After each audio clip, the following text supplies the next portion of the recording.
Welcome back. We're turning now to a tough but important topic. Suicide has become the second leading cause of death for teenagers in the United States. Schools across Wisconsin are trying to do something about that troubling statistic.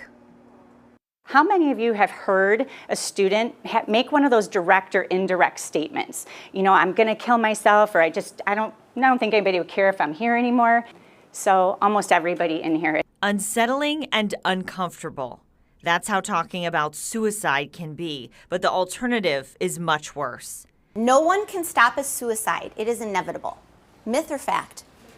That would be a myth, right? That's why we have Hope Squad. That's why we're here. Anyone can stop a suicide. The Elmbrook Hope Squad is made up of students from Brookfield East and Brookfield Central. They meet once a week at their respective schools to talk about how to help their peers with suicide prevention and mental health.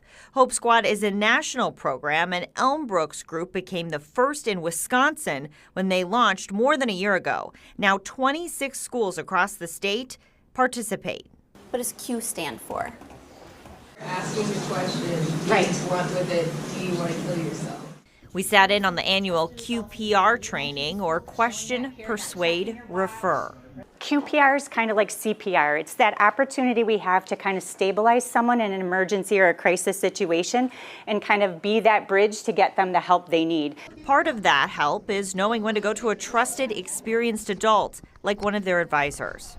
Coming into the second year here, how many times would you say, like in the first year, students opened up about suicide to the Hope Squad? I would say weekly, that there may be concerns that come through. Weekly. That's tough.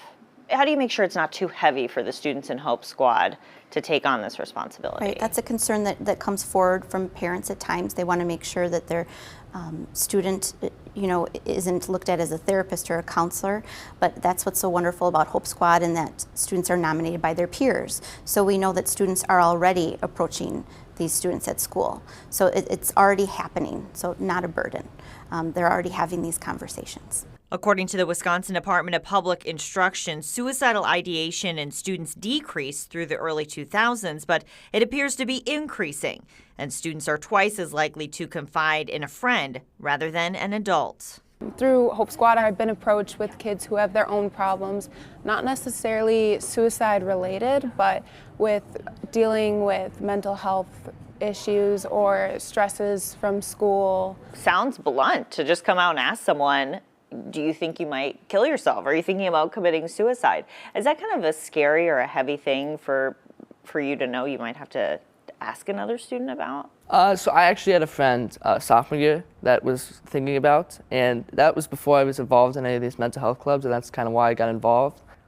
I didn't really know how to talk, but now through Hope Squad and asking, you have to be blunt, or if you tiptoe around it, they're just going to brush you off because you're not really helping them. You need to get to the core of the issue fast, or else it might be too late. In this period of our lives being teenagers, it's like a huge transitional period, high school, because you're going from like an environment of being dependent to more independent when you go to college.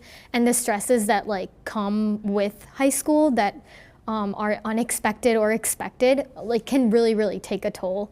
They hope showing a little kindness will be a lifesaver in their school community. And thank you to those students for sharing with us. Last week, Governor Tony Evers signed legislation requiring all newly issued student IDs at public K-12 schools, plus colleges and universities, have suicide hotline numbers on the back. Coming up, Wisconsin getting tough on porch pirates.